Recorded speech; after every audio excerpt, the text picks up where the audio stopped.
I invite you to look inward, not outward, for it is within that all things take root. Just as a garden reflects the nature of the seeds planted, so too does your life reflect the thoughts you nurture in the secret place of the mind. The mind is not barren ground, it is always growing something. Whether it be the fruits of joy, abundance, and love, or the thorns of fear, limitation, and doubt, depends solely on what you allow to be sown and felt as true. You may believe the world happens to you, but the truth is far more intimate. It happens through you, and often because of you.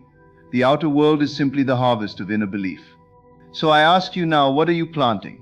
Are your daily thoughts rooted in the soil of faith and expectancy? Or have you unknowingly sown seeds of worry, envy, or lack? We will explore how to become the conscious gardener of your mind, pulling out the weeds of doubt and planting instead the seeds of growth, of vision, and of divine certainty. The mind, often overlooked in its creative power, is not an empty vessel but a fertile soil that is constantly receiving, nurturing, and producing according to the nature of what is sown into it. Every experience, every outer condition, is not a random occurrence but the harvest of seeds, thoughts that have been silently planted in the subconscious over time. Just as the earth cannot choose which seed it will grow, but unfailingly gives life to whatever is planted, the subconscious mind also accepts without question whatever impressions are deeply felt and believed. The soil of the earth has no preference. It will grow a rose just as readily as it will grow a thorn. It will nurture wheat and it will nurture poison, so long as the seed is placed within it and nourished by the proper conditions. Likewise, the human mind is impersonal in its function. It does not judge whether a thought is good or bad, true or false. It simply reacts to that which is deeply accepted and consistently impressed. This is why careless or repetitive thinking can be so dangerous or so powerful, depending on what is being repeated. Every sustained thought, every feeling that is allowed to linger, is a seed with potential. Whether it grows into something beautiful or burdensome is entirely determined by what the seed contains and how it is nourished in consciousness. Most people walk through life unaware that their inner conversation is a planting process.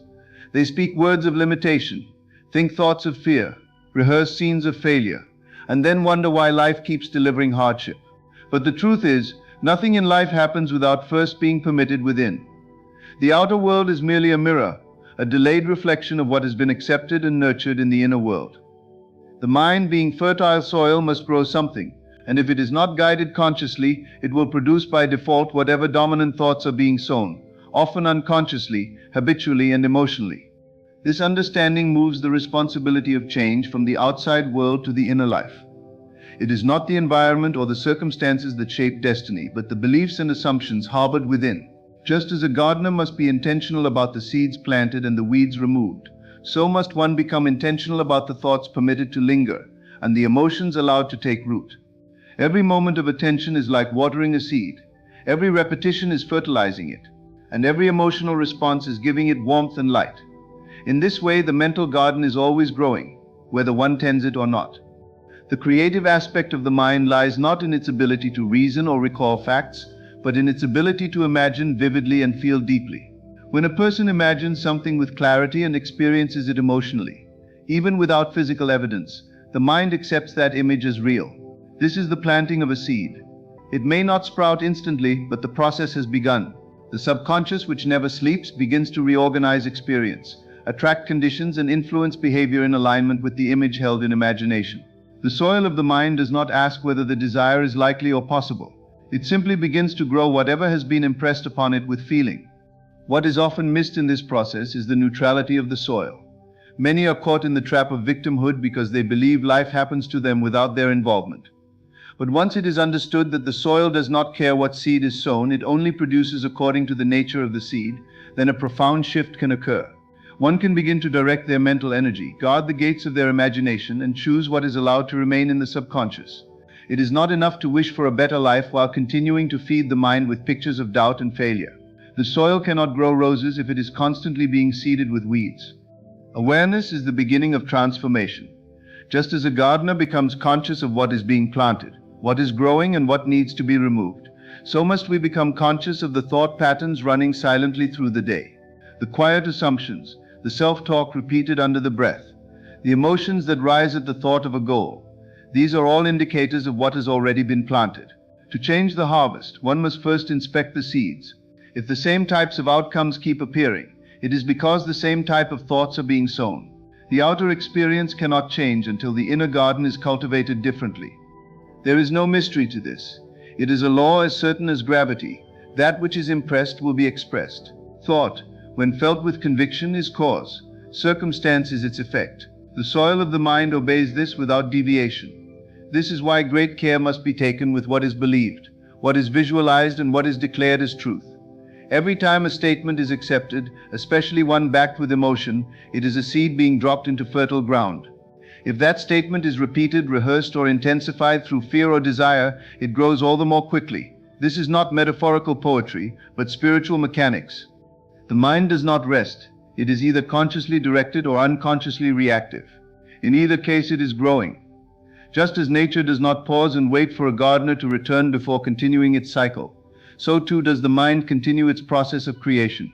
Even during sleep, it is at work reacting to the dominant impressions and beliefs accumulated throughout the day. Dreams, intuition, inspiration, and mood are often signs of what is currently being cultivated. To become aware of this process is to step into creative power. Every thought a person entertains is not simply a passing mental event. It is a seed that contains within it the blueprint of a future condition. Nothing in life emerges without first being conceived in the mind, and every thought carries within it the potential to unfold into an experience, a circumstance, or a repeated pattern. The mind does not merely reflect the world, it projects into it. Every persistent mental image, every recurring idea, and every inner conversation impresses itself upon the deeper layers of consciousness, and once impressed, these thoughts begin to take on a creative and magnetic quality. They attract after their kind, much like a seed reproduces after its nature. There is no thought without consequence. Even those that seem idle or fleeting leave traces, especially when they are backed by feeling.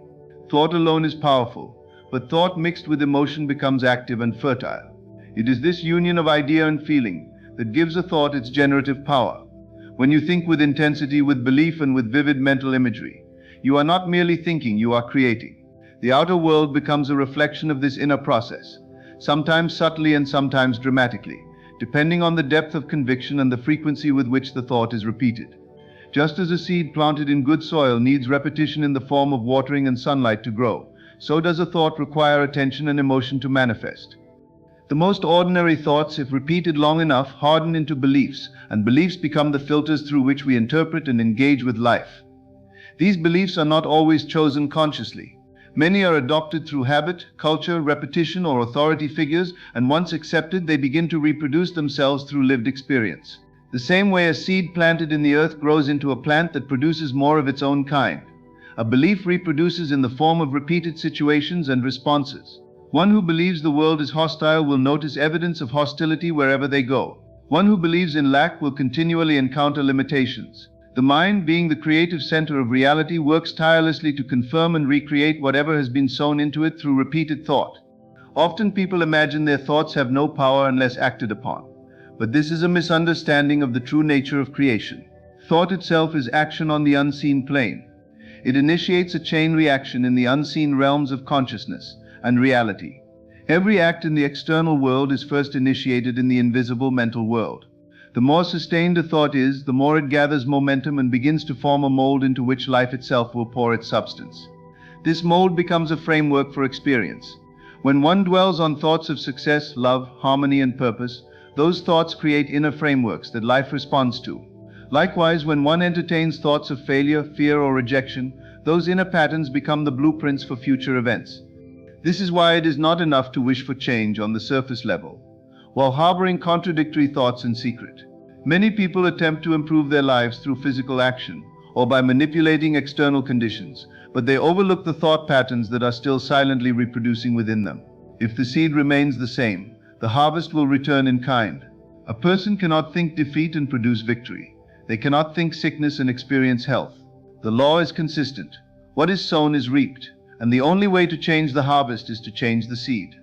Every day offers countless opportunities to sow new thoughts. Every inner dialogue, every reaction to a situation, every mental picture entertained is a seed dropped into the subconscious. The more emotion attached to a thought, the more fertile it becomes. This is why dramatic or traumatic experiences often repeat. They are heavily charged with feeling, and that feeling reinforces the thought and causes it to take deeper root. But the same principle works in reverse. Joyous, empowering, and loving thoughts, when emotionally affirmed, begin to displace old, limiting ones. Repetition with feeling is the way new seeds grow and eventually override the old. The mind does not store these thoughts as mere information. It treats them as instructions. To think something with belief is to instruct the subconscious to bring it into form. It doesn't matter if the instruction was given intentionally or unconsciously, the subconscious accepts the feeling as real and begins to shape behavior, perception, and even external events to match. That is why it is so important to monitor and elevate one's mental diet. Just as a body cannot thrive on junk food, the mind cannot flourish on a steady stream of negative, fearful, or self-defeating thoughts. Each thought is a formative influence, shaping the self-concept and by extension the whole life. Because thoughts are seeds, they do not produce immediate results. This delay between the sowing and the reaping often misleads people into thinking their thoughts have no effect. But the time gap is essential. It is what allows for revision, for conscious correction. One can identify a destructive pattern, trace it back to its mental origin, and begin planting a new kind of thought. With patience and persistence, the new seed will take root and begin to grow. The results are not always dramatic at first, but like a seed breaking through the soil, change begins invisibly before it becomes visible. Most give up too early, looking for evidence before the process is complete. But the law never fails. Thought, when consistently and feelingly impressed, always bears fruit according to its nature. There is no exception to this law, no hidden loophole or shortcut. Every person, knowingly or unknowingly, is planting seeds through their dominant mental activity. Whether they are planting seeds of growth, confidence, peace, and purpose, or seeds of anxiety, resentment, and lack, is revealed not only by what they say, but more so by what they dwell on in private, by what they accept as normal, and by what they emotionally react to. Thought alone, while powerful, remains dormant until it is fused with feeling. Feeling gives life to thought, in the same way breath animates a body. A thought by itself is like a blueprint drawn on paper. It holds the design, but without energy it remains inert. It is only when a thought is charged with emotion that it becomes a living force capable of shaping experience and influencing the conditions of life. The subconscious mind, which is the creative power behind all manifestation, responds not to empty affirmations or surface declarations, but to the deep impression made by thought that is felt as true. When you feel something, you are affirming its reality to the subconscious, whether it is wanted or not. This is why emotion is not just important but central to the process of creation. Most people think that to create change they must repeat thoughts over and over, like a machine or mantra. But repetition without feeling is mechanical and has little effect on the deeper mind. It is the emotional response that gives a thought its potency. If you declare that you are wealthy but inwardly feel fear, lack, or disbelief, it is the feeling that the subconscious hears, not the words. The subconscious does not speak the language of logic. It speaks through feeling. That is its alphabet, its vocabulary, its syntax. So when you feel poor, regardless of what you say with your lips, you are planting poverty. When you feel rejected, even if you speak of confidence, you are impressing rejection upon your inner reality. This is why imagining a scene is not enough unless you can feel it to be real. You may visualize yourself succeeding, being loved, or living in abundance. But if the feeling within contradicts the image, the result will reflect the feeling, not the picture. The creative act occurs not just through imagery, but through emotional congruence. When the picture and the feeling are aligned, when you imagine vividly and feel deeply, you create a seed that the subconscious immediately begins to nourish. You can tell when an image is taking root because the feeling will rise naturally with it. It will feel familiar, like something that already belongs to you. It will carry with it a sense of peace or conviction that no amount of external evidence can shake. The entire process of manifestation is determined by this union of thought and feeling. It is the feeling that causes the subconscious to move. Without it, thought is like an idea shouted into the wind, heard by no one, scattered and powerless. But once a thought is emotionally embraced, the subconscious begins to work through channels seen and unseen to bring it into form. It alters your perception, adjusts your behavior, and magnetizes the conditions that match the vibration of that feeling. You may find new opportunities appearing, new people entering your life, or sudden insights guiding you in unexpected ways. These are not coincidences. They are the outer reflection of the inner state that has been impressed with feeling. There is a vast difference between wishing and feeling. Many people wish for better circumstances, but they do not feel the reality of those circumstances. Wishing is rooted in separation. It says, I want this because I do not have it. Feeling, on the other hand, is rooted in identification. It says, this is mine, this is me, this is true now. The subconscious cannot be fooled by words. It responds only to what is felt as present. When you feel something, you are living it internally, and in doing so you are drawing it toward you with the silent force of mental causation. This is why Neville taught that you must live from the end. To live from the end is to assume the feeling of the wish fulfilled, and by doing so you bypass the resistance that comes with hoping or trying. Feeling can also be thought of as the spiritual signature of a belief. You always feel what you truly believe. If you believe you are unworthy, no amount of affirmation can override that unless you confront and change the feeling. Conversely, once the feeling changes, the belief is altered, and everything else shifts naturally. This is why deep emotional experiences, whether positive or negative, tend to repeat in a person's life. The feeling is the seed, and it draws to itself more of the same until it is replaced. No transformation is possible without addressing the emotional root, because that is where the real creative work is done. Even memory and imagination are governed by feeling. You remember what was emotionally significant. You daydream about what stirs you emotionally. The heart always leads and the mind follows. So to change your life, you must first feel your way into a new state of being. Begin to cultivate the feeling of what you desire. Do not wait for the condition to produce the feeling. Produce the feeling and the condition will follow. This is not mere wishful thinking. It is the law of consciousness, tested and proven through lived experience by those who understand the role of feeling in creation. Feeling is not just an effect of circumstances. It is a creative cause. It moves the inner forces of reality like wind moves water. If you can learn to evoke the right feeling regardless of appearances, you have unlocked the key to self-transformation. The discipline is not in managing external events, but in directing inward attention, holding mental pictures with emotional conviction until they become your natural state. Once the feeling is natural, it must manifest, because consciousness creates reality. You are never punished for your thoughts, but by them. You are never rewarded for outer effort alone, but by inner alignment. The state you dwell in emotionally is the mold of your world. In the visible world, people tend to judge everything by appearances. They look at what they can see, measure and explain, and from this they form opinions about what is real, what is possible and what is true. But reality does not begin at the surface. It begins below. What is seen is always preceded by what is unseen, just as a tree's fruit is preceded by its root system hidden beneath the soil. The roots of your experiences, your circumstances, and even your identity are not to be found in the outer world, but in the inner world of thought, belief, and assumption. Everything that shows up in your life, whether it brings joy or pain, is connected to a root you have nourished, usually without even realizing it. When someone encounters failure after failure, or lives in cycles of scarcity, relationship turmoil, or insecurity, they often try to change their behavior or fix the external issue. They prune the branches, paint the leaves, rearrange the environment, thinking that will correct the problem. But until the root is examined and changed, the same fruits will continue to grow. What you see in life is not a mystery once you understand the law that the unseen creates the seen. Thoughts, emotions, and assumptions that are consistently repeated and deeply felt take root in the subconscious and silently shape your reactions, your choices, and your environment. You may not see the connection immediately because roots work quietly, beneath awareness, developing strength and depth long before they emerge as results. But once something blossoms, it does so according to the nature of its root, and never otherwise. Most people live at the level of fruit, unaware of the roots they are carrying. They accept what appears on the surface as the final truth, not realizing they have the power to trace the unwanted result back to the inner cause. To do this, one must develop awareness, not just of what is happening, but of how one is reacting, thinking, and feeling beneath the surface.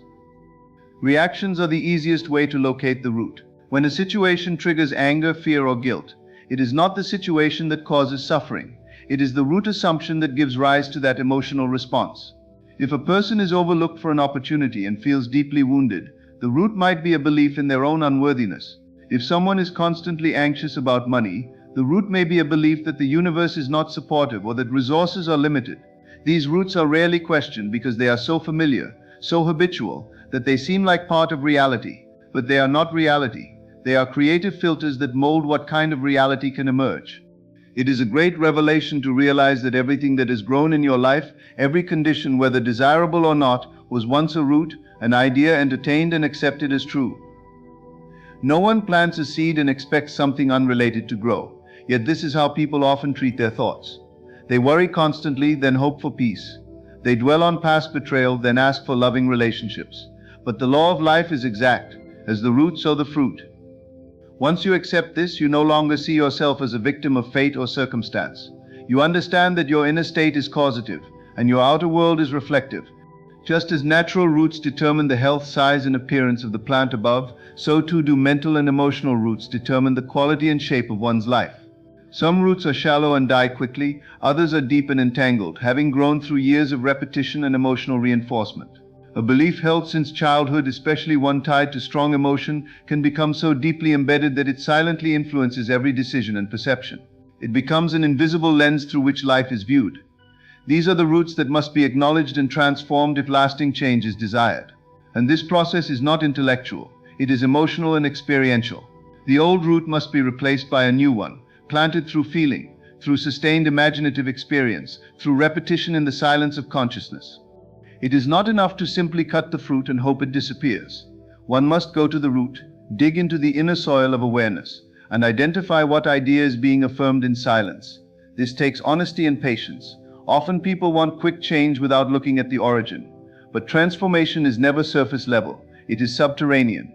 It begins in the quiet chamber of the mind, where thoughts are felt and accepted. Once a new idea is planted and nourished consistently with belief and emotion, it begins to grow. At first there may be no visible difference. The outer conditions might remain the same. But just like a seed in the earth, something is happening beneath awareness. The root is forming. It is pushing through the darkness of the subconscious, forming patterns and instructions that will later rise into form. And when it does, it will match the nature of what was planted. The process is always the same, whether the fruit is bitter or sweet. Nothing in life happens randomly. There is always a correspondence between what you feel and what you see. And this is not to assign blame, but to awaken to the creative structure of consciousness. It is to realize that the unseen roots your habitual self-concept. The stories you rehearse, the expectations you entertain, are generating the harvest. If you do not like the harvest, you must go to the soil and examine what has been allowed to take root. This is the beginning of all inner work.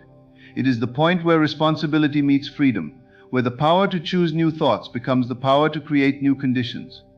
Every individual carries within themselves a living mental garden, a space that is always active, always responsive, and always mirroring back the seeds sown through attention and belief.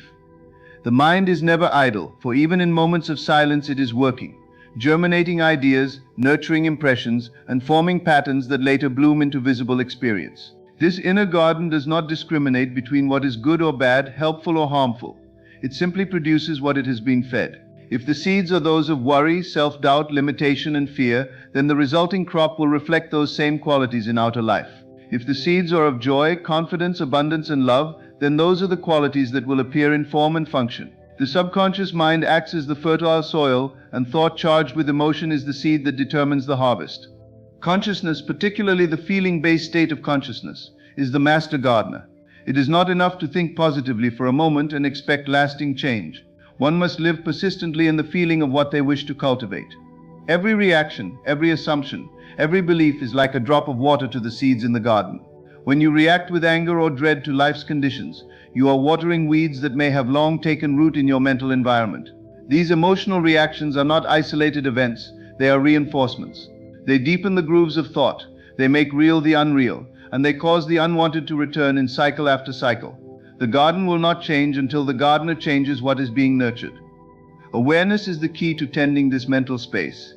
One must watch not only the outer world but the inner state. What is being rehearsed? What is being imagined? What is being felt in silence? Most people walk through life unaware that they are constantly cultivating their inner landscape. They absorb the opinions of others, the moods of the environment, the fears of the media, and then wonder why life feels chaotic or hostile. But everything absorbed becomes a seed, and everything accepted with emotion becomes a root. The mind is a receptive field that will grow whatever is placed within it consistently, and it is through inner attention that the quality of what grows can be changed. Cultivating the garden of the mind means becoming deliberate in thought, selective in attention, and conscious in feeling. It means refusing to let weeds of doubt and despair run wild through the imagination. This is not a call to denial or avoidance, but a call to focus. Just as a gardener does not argue with weeds but removes them and replaces them with flowers, so must the conscious individual replace negative habitual thoughts with elevated chosen ones. If you do not choose your thoughts, the world will choose them for you. And if you do not tend to your emotional atmosphere, it will default to the strongest impressions from the past. Imagination is the tool of the gardener. It allows one to see beyond what is and begin to feel what can be. When used intentionally, it becomes the means by which new seeds are planted. You imagine yourself successful, not because it is yet visible, but because doing so creates the internal conditions for success to grow. You feel the joy of being loved, not because someone else gave it to you, but because feeling it internally prepares the subconscious to reflect it externally. Every time you imagine vividly and feel sincerely, you are watering a new seed. The more consistent the attention, the stronger the root becomes. Eventually it pushes through the surface, and life begins to conform to what was first accepted within. The importance of persistence in this process cannot be overstated. The subconscious is not changed by one affirmation or a fleeting visualization. It responds to repeated impressions, just as the earth yields harvest through continual care. If you plant one day and neglect the next, the garden suffers. If you water for a week and then forget for a month, the growth weakens. The transformation of consciousness is a process of sustained inner work, not frantic outer action. To cultivate your mental garden is to live each day with awareness of your thoughts, emotions, and responses, knowing that every one of them is a seed being sown. The greatest evidence of inner cultivation is the shift in how one reacts to life. When old triggers no longer produce the same reactions, when disappointment no longer leads to despair, when setbacks are met with inner confidence rather than fear, it is proof that the roots have changed. The external event may remain the same, but the inner state has matured, and therefore the interpretation and outcome shift. Life begins to respond in new ways because the emotional signal being sent has changed its frequency. Just as soil enriched with new nutrients yields a better crop, so does a mind filled with new emotional patterns yield better results. One of the most powerful ways to cultivate this inner space is through silent reflection and revision. At the end of the day, the mind can be reviewed just like a garden. What was felt today? What was imagined? What reactions appeared? In this quiet space of observation, the weeds can be identified and new intentions planted. Scenes can be revised, outcomes reimagined, and feelings reoriented. This is not fantasy but discipline. It is the art of transforming the unconscious through conscious direction, and over time this practice changes not just outcomes but identity. One no longer sees themselves as a passive observer of life, but as an active cultivator of reality. The garden of the mind is always growing something. It cannot remain empty. The question is whether what it is growing is what you truly desire or merely what has been left unattended. By taking responsibility for what is being planted, by becoming conscious of what is being watered through thought and emotion, you reclaim the power that has always been yours. The harvest of your life, whether sweet or bitter, begins with the seeds you nurture in silence, and the most important work is done not in the noise of action, but in the quiet soil of imagination. Imagination is the divine tool through which the unseen becomes seen, the intangible made tangible, the formless brought into form. Every building, every poem, every relationship, every invention began as an image held in the mind of someone who dared to believe in what did not yet exist. It is through imagination that the soul expresses its deepest desires, and it is through sustained feeling-charged imagination that those desires are clothed in the substance of life. The outer world is nothing more than a mirror, a reflection of inner activity, and imagination is the brush that paints on that invisible canvas. To imagine something with intensity and belief is to create the conditions by which it must appear, not as fantasy but as experience. It is not mere daydreaming that changes reality, but the kind of imagining that accepts the image as real now, that assumes its truth in the present moment, that feels it so deeply that it rewrites the self-concept from which life is lived. Most people imagine unconsciously. They drift into states of fear and worry and regret, picturing all that could go wrong, all that has gone wrong, all that might never be made right. And because imagination is the seed of creation, these unconscious acts of inner vision become the templates upon which life shapes itself. You do not attract what you want. You attract what you are in feeling, in identity, in belief. If your imagination is habitually aligned with lack, then even the greatest opportunity will slip through your fingers, for you will interpret it through the lens of unworthiness or doubt. If you imagine yourself powerless, the outer world will mirror that belief by presenting barriers, delays, and disappointments that seem independent but are in truth projections of the self. The inner state is always writing the script, and imagination is the pen. To consciously use imagination is to take back authorship of your life. It is to decide what mental pictures will be allowed to take root and which will be cast aside. This act is not passive. It requires quiet focus and emotional engagement. One must step into the scene desired, not as a distant hope, but as a current fact. You must feel yourself to be already in possession of what you desire, already loved, already successful, already healed, already whole. The scene must be vivid, the feeling must be alive, and the identity within it must be assumed with faith. The subconscious does not distinguish between what is real and what is vividly imagined. It accepts whatever is impressed upon it through emotion and repetition. So when you imagine something as true and live in the emotional conviction of that truth, your subconscious goes to work to externalize it. This is why imagination is the workshop of the soul. Within it you can construct new realities, rehearse new reactions, revise old memories, and design entirely new futures. You are not limited by current facts, because facts are just frozen forms of past imagination. A circumstance that seems permanent today was likely born of unconscious assumption weeks, months, or years ago. When you understand that all appearances are fluid, that everything in form was once formless, you begin to understand your role as creator rather than victim. You begin to take your inner life seriously, knowing that what you dwell on in imagination will sooner or later press itself into the fabric of your life. One of the most powerful applications of imagination is revision.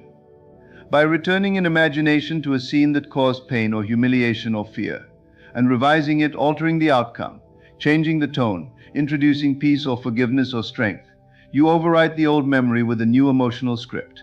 The subconscious, which operates through feeling, does not distinguish the revision from the original. It simply accepts the new image and adjusts behavior, reaction, and expectation accordingly. This is not rewriting history in the outer world. It is rewriting the emotional residue within, and thereby changing the trajectory of future experience. Through revision, the gardener pulls up weeds and plants roses where once there was thorns. There is also power in imagining for others, because all are connected in consciousness. To lift someone in imagination is to send them a silent blessing that may change the entire course of their life. To see a friend is healed, to imagine a stranger succeeding, to feel love and peace for one who has wronged you. These are not just kind thoughts, they are creative acts. What you imagine for another you reinforce within yourself. When you see only the best in others, you align yourself with the frequency of that goodness and draw more of it into your own life. The challenge for many is that imagination has been dismissed as childish, impractical, or unrealistic. The world teaches logic, evidence, and conformity to outer conditions, but true transformation always begins with a vision that contradicts what is currently visible. Faith is imagination with commitment. It is choosing to believe in the unseen not because of proof but because of principle. You imagine the life you desire not because you are escaping but because you are creating. You live from the end not to deceive yourself but to impress the subconscious with a new state of being. And once that state is accepted and becomes natural, the outer world shifts to reflect it. Imagination is the inner kingdom where all things begin. When used with purpose and persistence, it becomes the most powerful faculty available to man. You do not need to manipulate the world to change your life. You only need to enter into the state of the wish fulfilled through the door of imagination. The image held with conviction becomes identity, and identity becomes destiny. Every great change, every miracle, every breakthrough begins not with action but with an image accepted as real and felt as true. The law of assumption is the governing principle by which all inner beliefs take shape in the external world. It is not merely a suggestion or a hopeful idea. It is a law because it operates with consistent precision regardless of whether one is aware of it. Assumption is not wishful thinking or temporary belief. It is the quiet, persistent feeling of something already being true. When a person assumes a state, they do so not with effort but with acceptance, as though they have slipped into an already existing reality. The outer world is not the cause but the effect, and the cause lies within the assumptions you consistently entertain. For it is your deep, often unconscious assumptions that structure what is possible, what is noticed, and what is experienced in your world. There is no outer circumstance that can permanently override the power of a deeply held assumption. People may argue with this because they see failure, disease, rejection, and limitation all around, yet the law remains unbroken. What is held to be true within a person's consciousness will eventually harden into fact, no matter how unlikely it may seem at first. If someone assumes they are unloved or overlooked, even the most sincere acts of affection from others may be filtered through that lens and dismissed or distorted. If another person assumes they are destined for success, that assumption will color their actions, decisions, energy, and relationships in such a way that opportunities seem to naturally flow their way.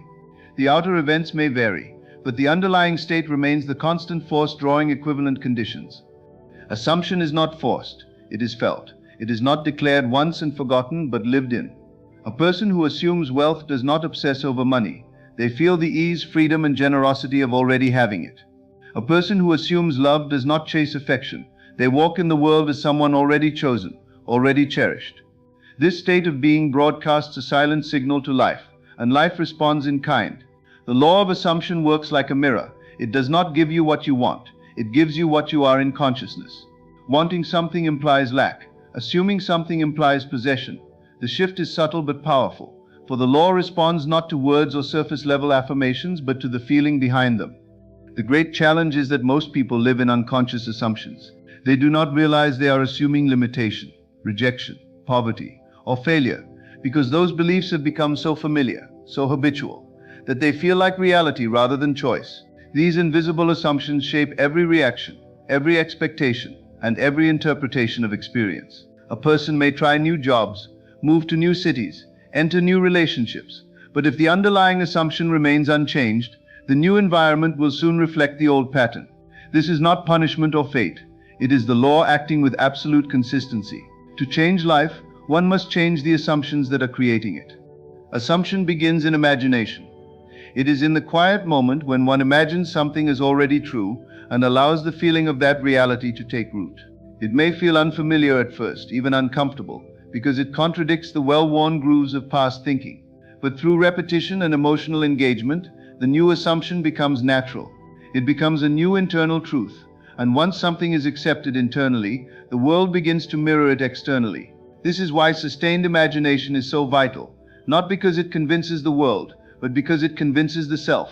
The world is secondary, a reflection, an echo of what has been assumed. Living by the law of assumption requires a shift in identity. One cannot assume a new state while clinging to the old version of self. The new assumption must replace the old, not coexist with it. This is why doubt often arises, not because the law is not working, but because the old self-concept is resisting replacement. The mind resists what is unfamiliar, even if it is more desirable. But if you persist in assuming the new state, if you return to it again and again, especially in moments of silence or solitude, it begins to override the old programming. The key is not to struggle or force belief, but to surrender to the feeling of the wish fulfilled.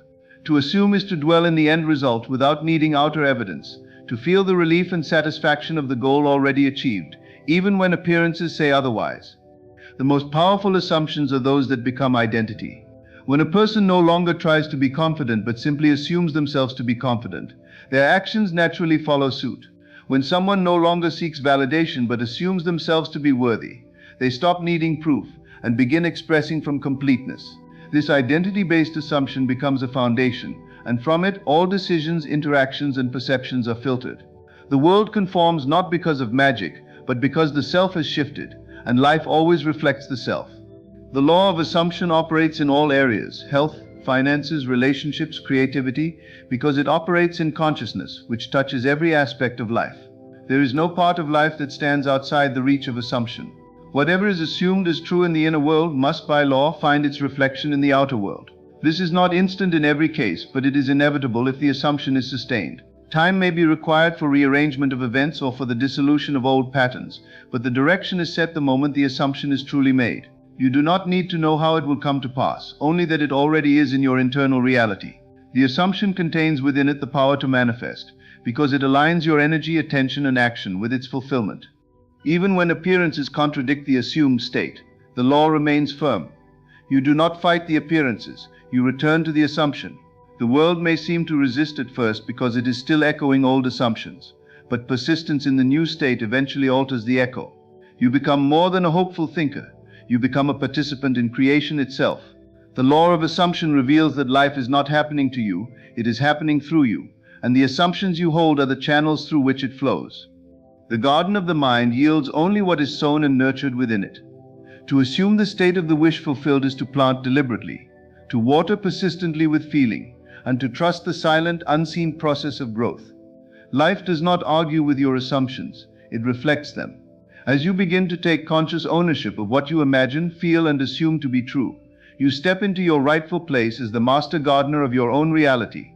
You are not at the mercy of circumstances, you are the cause behind them. Nurture the vision you wish to live, walk in the feeling of its fulfillment, and life will unfold according to your inner conviction. Let every thought you accept and every emotion you embody be a seed of the reality you desire, and you will witness your world blossom in kind. Everything that unfolds in your life is the outpicturing of an unseen reality. Your inner conversations, your assumptions, your faith. When God leads you, it is not with thunder, not with noise, but in the stillness of your soul. The path is not lit from outside, but from within. It is not a push, it is a pull, a feeling, a knowing that something greater is moving through you as you. You are not walking toward a destination. You are awakening to what already is. The signs are not always what the world would expect. Sometimes doors close, people disappear, plans dissolve. But all of it is perfect. All of it is guidance. This guidance is not separate from you. It is you clothed in divine awareness. When God leads, you are no longer reacting to the world. The world reacts to you. And in that moment you realize every event, every turn, every so-called detour was orchestrated by the hand of an infinite wisdom, not to test you, but to reveal you. So now we begin. Let us explore what truly happens when God leads and you listen. Divine guidance does not arrive with noise or fanfare. It begins in stillness, the quiet, almost imperceptible sense that something within is speaking without words. It isn't found in the opinions of others, the chaos of the world, or the rush to achieve something external. It starts as a whisper deep within the soul, a gentle nudge that often defies logic but carries an undeniable certainty. This stillness is not emptiness. It is the sacred space where truth begins to reveal itself. In that silence, you become aware that there is something more, something beyond the senses, calling you to trust what you feel over what you see. When a person becomes still, not physically alone, but inwardly quiet, something sacred happens. The distractions of the mind begin to fade, and the constant loop of fear, doubt, and anxiety loses its grip. In that moment, you start to hear a different voice. This voice does not argue. It does not demand. It simply is. It speaks not through volume, but through peace. It does not push, but draws you in. And for the first time, you realize that divine guidance is not a message from a distant source, but the unveiling of your own deeper awareness. Most people look for signs in the external world. They want confirmation from circumstances, from people, from patterns that make rational sense. But when God leads, the signs are not given in the beginning. They come after trust is exercised. The leading begins before the evidence, and it often starts with nothing more than a feeling, a still voice that says, "This is the way." That feeling is subtle, yet its effect can be profound. In the quiet of your spirit, you begin to recognize that this guidance is not emotional reaction, nor fleeting inspiration. It is a rooted knowing, a deep awareness that something greater is orchestrating each step. Stillness is required not just to receive the guidance, but to recognize that it has always been there. It is not that God begins to speak only when you are quiet. It is that you begin to listen. The noise of fear and the rush of worldly pressure act like static, drowning out the frequency of divine wisdom. But the moment you detach from needing immediate results or answers, the clarity begins to surface. It rises from within as a sense of peace, often in the most unlikely moments. In places where others see confusion, you begin to sense purpose. Where others would be anxious, you begin to feel calm. That is not your personality shifting. It is the presence of divine leadership taking over. This stillness is not passive. It is not laziness or apathy. It is powerful receptivity. It is a deep inner consent to allow the divine to take the reins, to allow wisdom to arise on its own, without forcing or grasping. In this space, you are not acting from desperation, but from alignment. You no longer need to run after opportunities because the right ones begin to present themselves. It is in this state that the right words, the right people, the right ideas find you, not through striving, but through resonance. You have become a vibrational match to the very guidance you seek. You don't chase clarity anymore. You become it. You don't ask for direction in panic. You listen in peace. And that peace brings you into deeper alignment than any external effort could ever produce. Guidance from God is not outside the moment.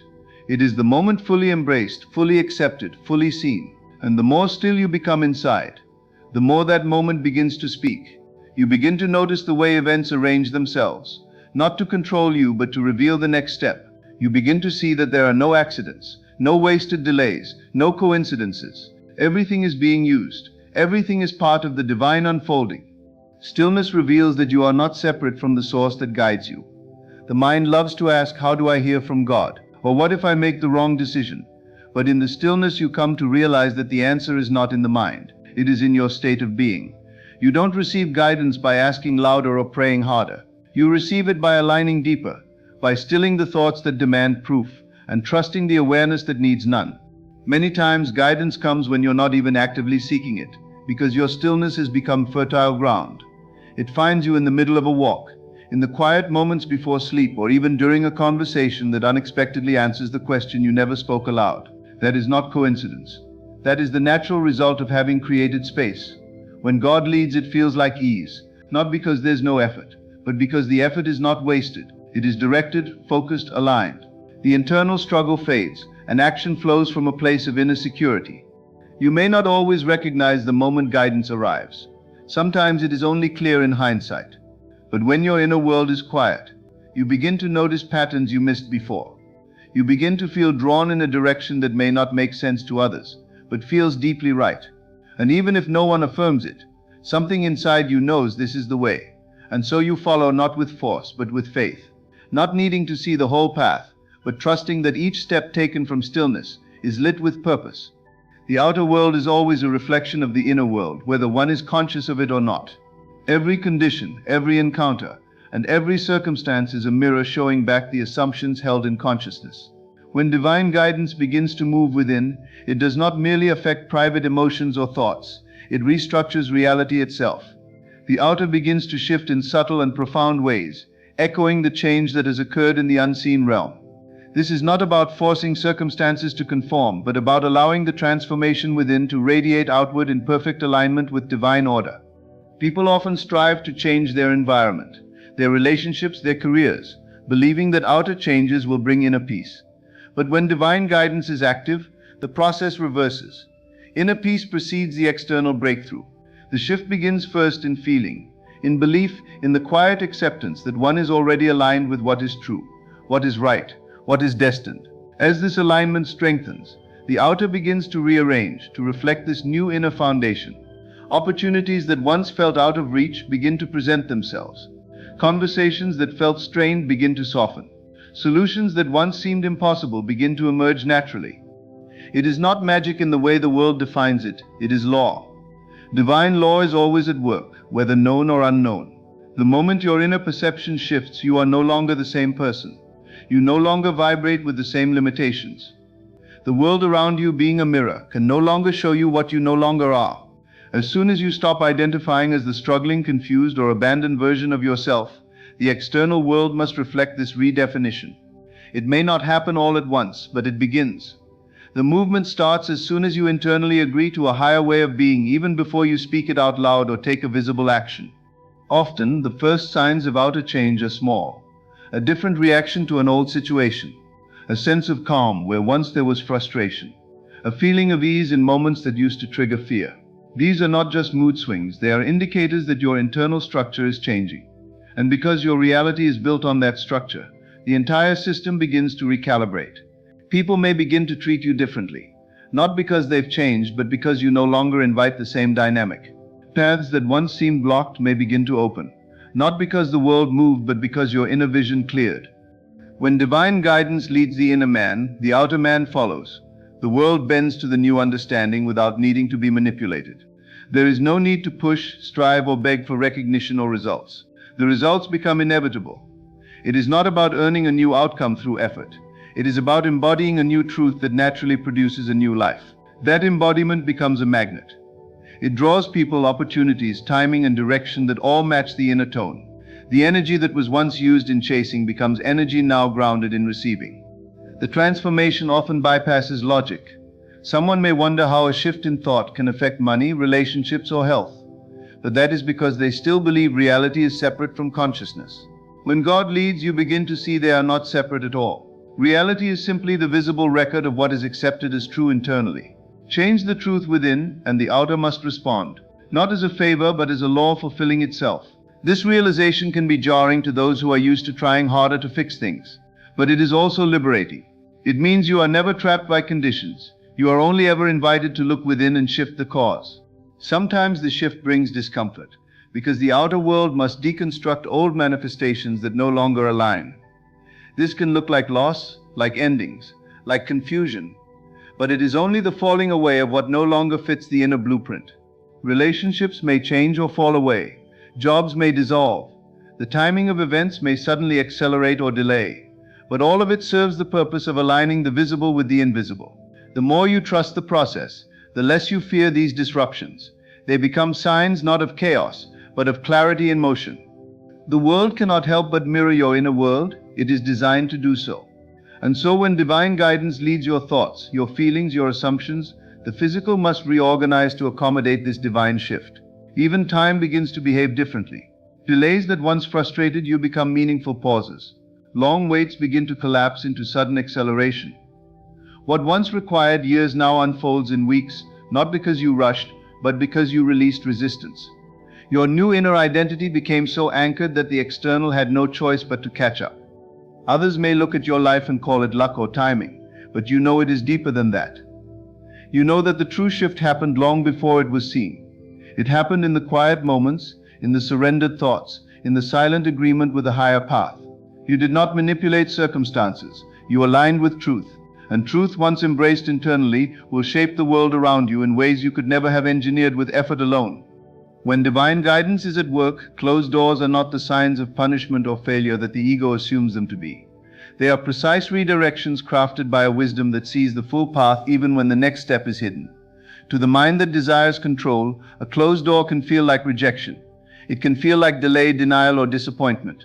But when one begins to walk by inner vision rather than outward appearance, the meaning of these moments begins to shift. What appears to be a barrier is often a blessing in disguise, a form of divine protection steering the soul away from lesser outcomes towards something more aligned with its highest purpose. This redirection is subtle and sometimes frustrating because it rarely comes with immediate clarity. The door closes, the opportunity fades, the person leaves, and the mind rushes to fill the silence with doubt. Why did this happen? What went wrong? But divine guidance does not explain itself in the language of the world. It speaks in trust, in patience, in the quiet unfolding of a better story. What feels like an unanswered prayer is often a rearranged timeline. What seems like a loss is often a hidden gain. The mind sees a door slam shut and declares it the end. The spirit sees the same door close and knows that something better is about to open elsewhere. When a person is led by the divine, life stops being a series of wins and losses. It becomes a sequence of perfectly placed steps, each one guided by an intelligence that does not make mistakes. Closed doors are not curses, they are edits. They are course corrections that redirect energy, time, and attention toward the path where fulfillment actually resides. Sometimes what is blocked is not wrong in itself, but it is not right now. The timing may be off, the readiness may be incomplete, the deeper alignment may still be forming, and so the door closes, not to hurt but to help, not to stop but to slow, not to punish but to protect the greater vision that is still unfolding beneath the surface. There are moments in life when a door closes so suddenly or so decisively that it takes your breath away. A dream that seemed certain crumbles, a relationship that felt divine ends, a job or plan dissolves without warning. These moments can feel like abandonment, but with divine insight they are revealed to be pivots. They are gentle or sometimes forceful ways of saying not this, so that the soul is not trapped in something that would have diminished its light. These redirections may not always be understood in real time. They require faith that sees beyond the surface. They call for the kind of trust that believes the hand of God is still guiding, even in silence. The mind wants explanation. It wants logic, reasons, closure. But divine redirection often bypasses all of that. It works on a deeper plane, arranging events according to a tapestry that only makes sense in hindsight. That job you didn't get, that person who walked away, that plan that never unfolded. These are not failures. They are grace in disguise. They are the removal of the lesser to make room for the greater. Had the door stayed open, you might have walked into a version of life that looked good but drained your spirit. You might have settled for a path that offered security but not purpose. You might have remained in a comfort zone and missed the calling designed specifically for you. In the space between doors, it is easy to doubt. It is easy to feel lost or directionless. But this space is fertile. It is the divine pause between chapters, the still point where realignment happens. It is where you are taught not to depend on circumstances but on connection, not on plans but on presence, not on visibility but on vision. In this sacred space, what is no longer serving begins to fall away, and what is truly yours begins to take shape. not through striving but through surrender. Divine guidance removes what is not aligned so that your energy can be redirected toward what truly is. There is a kind of spiritual maturity that develops when you begin to bless the closed doors instead of cursing them. You begin to see them as sacred signals, not setbacks. You recognize that a no in the natural is often a yes in the spiritual. You begin to walk with less fear of loss and more awareness of leading. Even when pain accompanies the redirection, the soul knows it is being rerouted to something more fulfilling. The heart may ache, but the spirit understands. It listens beyond disappointment and begins to see design. It sees the way the closed door forced growth, revealed truth, exposed illusions, or created space for something deeper to enter. This process can unfold again and again throughout life. Each time you think you have figured it out, another door may close. Not because you failed, but because you are being refined. Each redirection is a refinement of your path, a sharpening of your focus, a deepening of your alignment. You are not being punished, you are being prepared. And that preparation often requires the shedding of attachments, the letting go of what once felt essential, and the trust to keep walking even when the next door has not yet appeared. The absence of an open door does not mean the absence of guidance. It means that the next door is being crafted in perfect timing. It means that you are exactly where you are meant to be, not stuck, not lost, but led. When divine guidance begins to govern your life, intuition no longer feels like a vague sensation. It becomes a precise inner compass. This inner compass does not function like the mind's logic or society's checklist. It speaks from a deeper place, bypassing surface reasoning and connecting directly to what is true for you in each moment. Intuition becomes the subtle yet powerful language through which divine intelligence communicates. It doesn't argue or compete for attention. It simply presents itself, calm, steady, often quiet, but unmistakably clear when you learn to listen.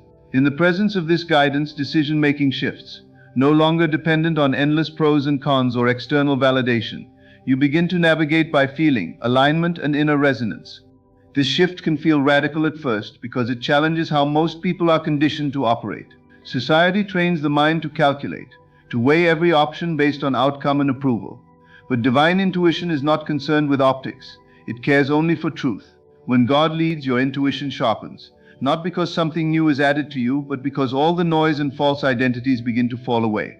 What remains is your purest inner signal, an internal knowing that does not require proof before obedience.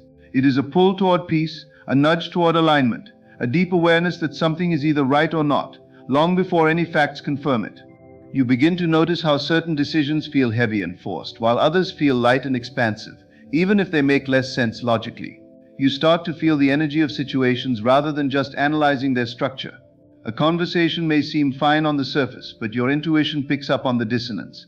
A new opportunity might look perfect on paper, but your inner compass tells you to wait. These moments of inner contradiction are not confusion.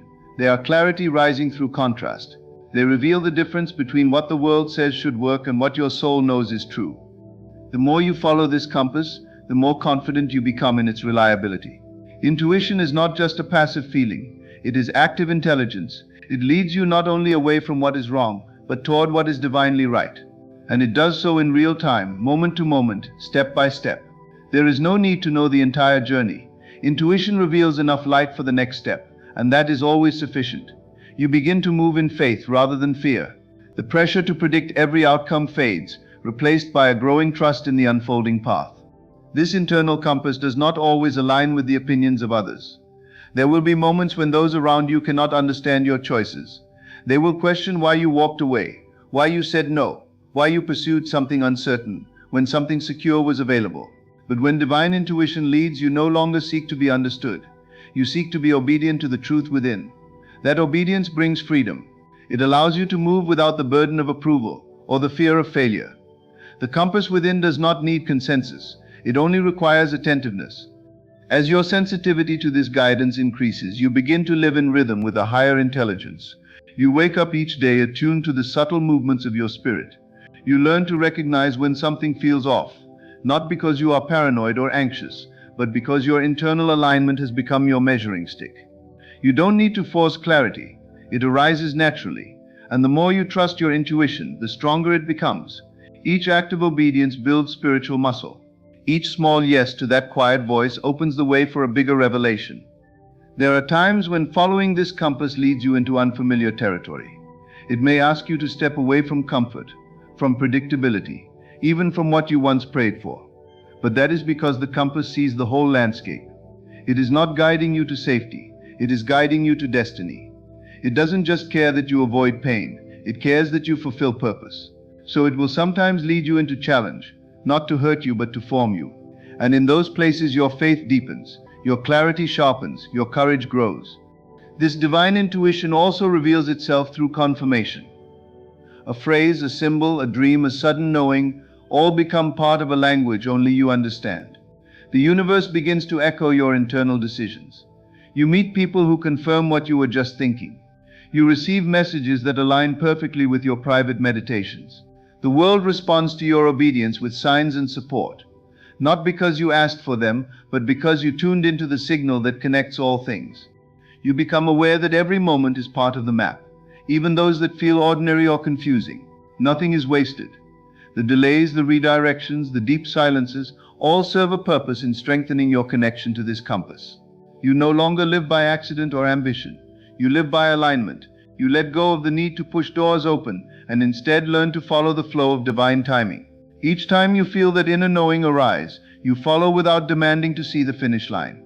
You trust that the compass will never mislead you, that the voice within is anchored in a wisdom greater than your own, that what you feel in your spirit is more trustworthy than what you see with your eyes.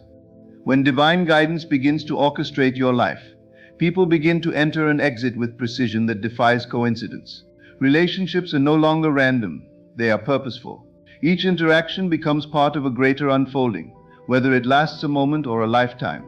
The soul starts to attract individuals who mirror its evolving state, who either support its growth or challenge it into deeper transformation.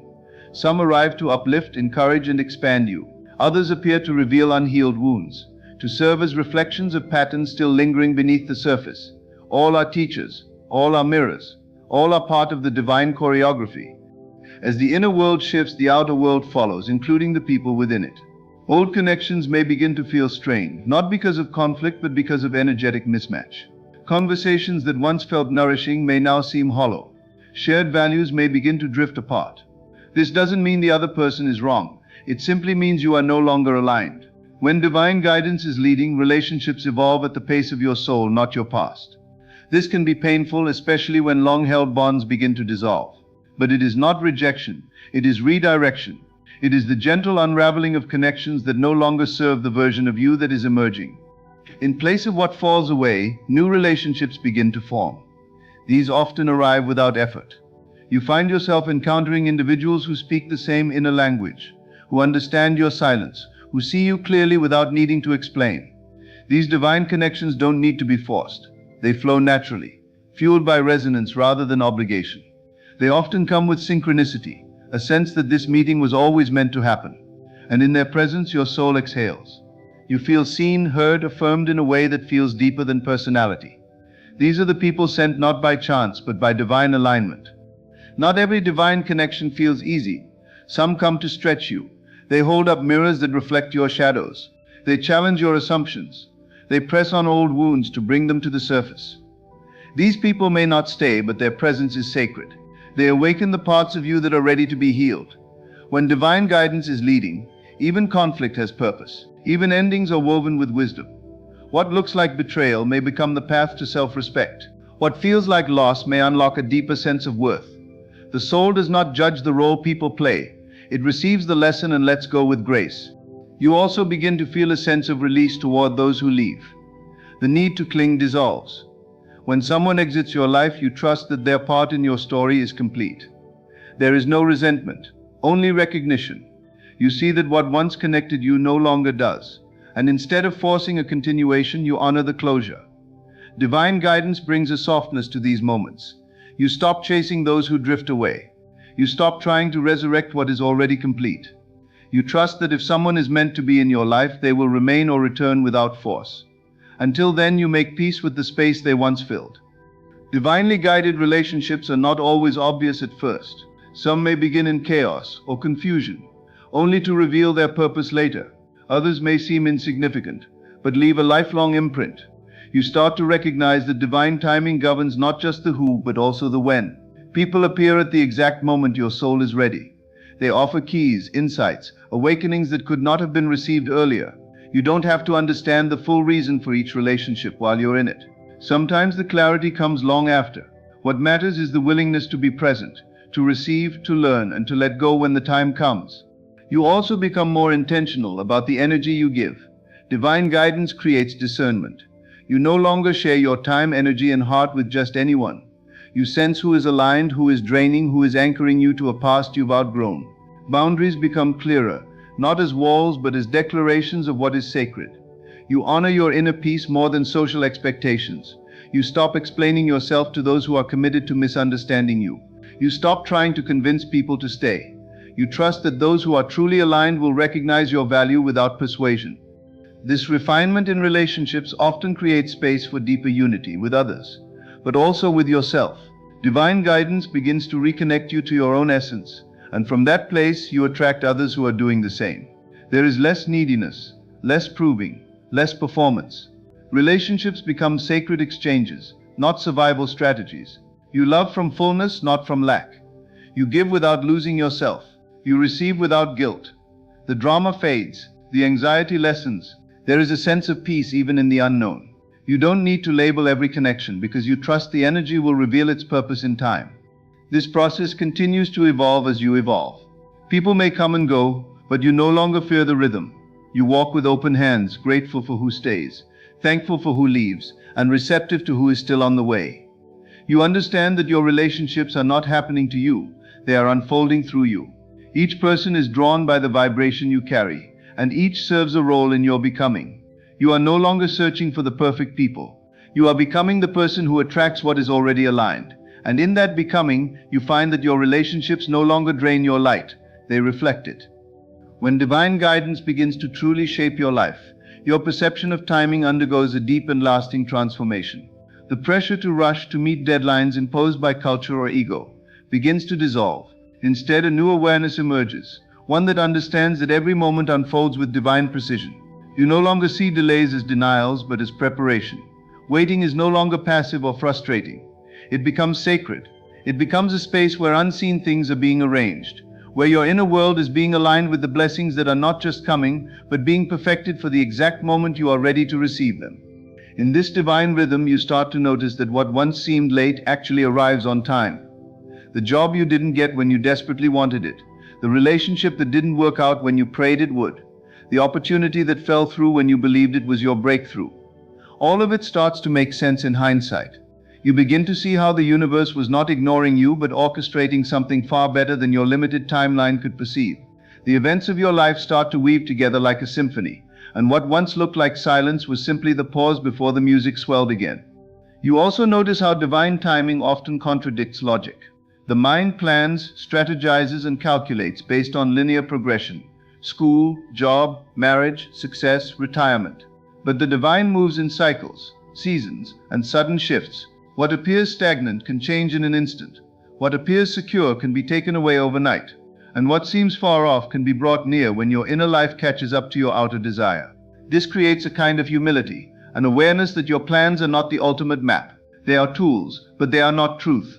The timing you trusted in the past begins to feel brittle compared to the deeper knowing that the right things will never miss you when you are truly aligned. You begin to flow instead of forcing. You release the anxiety that says, "I should be further by now." You stop measuring your worth by the timeline of others. You no longer see age, milestones, or achievements as metrics of success. You see presence, alignment, and inner peace as signs that you are right where you need to be. In this space, you become more available to the present. You stop living in someday and begin to find meaning in now. The obsession with arrival fades, and what rises in its place is trust. A deep anchoring trust that whatever is unfolding is doing so with perfect intelligence. Even in seasons of waiting, you begin to notice that divine timing is not idle. It is active beneath the surface. Like a seed buried in soil, growth is taking place where the eye cannot see. Your character is being developed. Your patience is being strengthened. Your vision is being refined. Divine timing is not about delay for the sake of delay. It is about preparation. It is about making sure that when the door opens, you're not only ready to walk through it, but ready to stay on the other side. It's about sustainability, not just manifestation. What's coming is not being withheld, it's being matured. You begin to understand that premature blessings can become burdens. Getting what you want before you're ready to carry it can break you. Divine timing protects you from that. It ensures that what is given to you is given at the moment you can honor, sustain, and multiply it. It removes the illusion that faster is better and replaces it with the truth that lasting things are often slow-cooked. You start to bless the delay. You learn to extract meaning from the stillness. You see how some doors need to remain closed a little longer. Not because you are not worthy, but because the space behind them is still being prepared for your arrival. In this divine flow, you become less reactive and more responsive. You don't rush decisions out of fear of missing out. You don't jump into things because others are doing them. You wait for the inner confirmation, the divine yes that rises without tension. You trust the pause. You honor divine signals more than external signs. This kind of timing creates peace. It makes room for grace. It gives you the courage to stop chasing and start allowing. And in that allowance, things begin to unfold in ways you couldn't have predicted. Opportunities find you. The right people appear. Situations align without your interference. You no longer pray for quick results. You pray for right ones. You stop asking, when will it happen? And start asking, what is this moment preparing me for? You stop treating time like an enemy and begin to partner with it. You use it to build, to grow, to align, to become. Every delay becomes a doorway into deeper trust. Every pause becomes a portal for reflection. You begin to enjoy the pace of your own path. You no longer compare timelines. You no longer believe you're behind. You are simply where you are meant to be, and that becomes enough. As your awareness of divine timing deepens, so does your patience with yourself. You stop criticizing your pace. You stop resenting your process. You begin to see time not as a ticking clock, but as sacred space. You learn to live in rhythm with your own soul. You begin to understand that you are not late, you are in alignment. You are not stuck, you are being still for a purpose. What once felt like delay now feels like divine design, and you move through life with a quiet confidence that everything is unfolding as it should. When you begin to follow divine guidance, your external circumstances no longer hold the same power over your internal peace. The measure of progress shifts from what can be seen to what is felt in the unseen. Outward success becomes secondary to inward alignment. Even when life appears uncertain or chaotic on the surface, there is a calm center within you that remains untouched. This stillness is not ignorance or denial. It is the result of trusting that what you cannot see is more real than what you can. Faith replaces fear, not because the situation has changed, but because your source of assurance has moved from the world around you to the presence within you. This level of inner stability changes how you interpret life. Challenges that once triggered panic now invite reflection. Losses that once felt unbearable now become spaces for divine revelation. Instead of rushing to escape discomfort, you start to ask what it is teaching you. You stop resisting what is and instead lean into it with curiosity. Every event becomes a message. Every struggle becomes a mirror. Every disappointment becomes a doorway. You no longer assume that hardship means something is wrong. You recognize that divine work often happens in the darkness, when the ground is being prepared for something greater to take root. You also begin to release control over outcomes. The constant effort to manipulate, manage, and make things happen begins to feel exhausting because it is misaligned with the deeper current now guiding your life. You learn to let go. You stop clinging to how things should look and open to how they are divinely meant to unfold. This surrender is not passive, it is powerful. It means you act when moved, not when pressured. You speak when led, not when expected. You release the need to be in control and begin to trust the divine orchestration of each unfolding moment. There is a deep sense of protection that arises from this kind of faith. Not the kind of protection that avoids all hardship, but the kind that ensures everything you walk through is being used for your evolution. Even in pain, you sense that you are held. Even in confusion, you feel that you are guided. This knowing becomes your anchor. When things don't make sense, you no longer unravel. You wait, you pray, you listen, you hold your ground in stillness until the next direction becomes clear. The noise around you may be loud, but the whisper within remains steady. Divine guidance also redefines your idea of success. It is no longer measured in applause, numbers, or status. It is measured in peace, alignment, and authenticity. You stop chasing goals that drain your soul. You stop running toward destinations that don't feel like home. You recognize that the ultimate achievement is to live from a place of integrity, where your inner world and outer world reflect the same truth. This kind of success may not look impressive to others, but it feels rich, grounded, and fulfilling. You wake up with purpose, not pressure. You go to sleep with gratitude, not regret. In this space, you become less reactive to external opinions. The validation you once craved becomes less important because you are no longer building your life to be understood, you are building it to be true. You speak from the center of your knowing. You move in alignment with your spirit. You say yes and no without guilt. You detach from the need to explain. There is a quiet confidence that grows when you realize that the divine is your source, not people, not platforms, not possessions. You stop chasing approval and begin to embody truth, knowing that alignment is louder than affirmation. You begin to see yourself differently too. The version of you that needed to prove, perform, or please starts to fade. In its place emerges a soul that knows it is already worthy, already whole, already loved. You no longer define yourself by your past or your pain. You define yourself by your connection to divine wisdom. You begin to treat yourself with the same reverence that you once reserved for the sacred, realizing you were never separate from it. This deepened self-awareness creates clarity. You don't need to become anything. You need only to remember who you are. That remembrance changes your energy. People notice something different, even if they can't name it. You walk with peace. You speak with intention. You radiate a presence that is not tied to performance, but to presence itself. This is not charisma. It is spiritual authority. It doesn't come from striving. It comes from surrender. It comes from walking in alignment with a guidance greater than your intellect, trusting that what is meant for you will recognize you without effort, that what belongs to you will arrive without struggle, and that your only task is to remain true to what the voice within is whispering in every moment.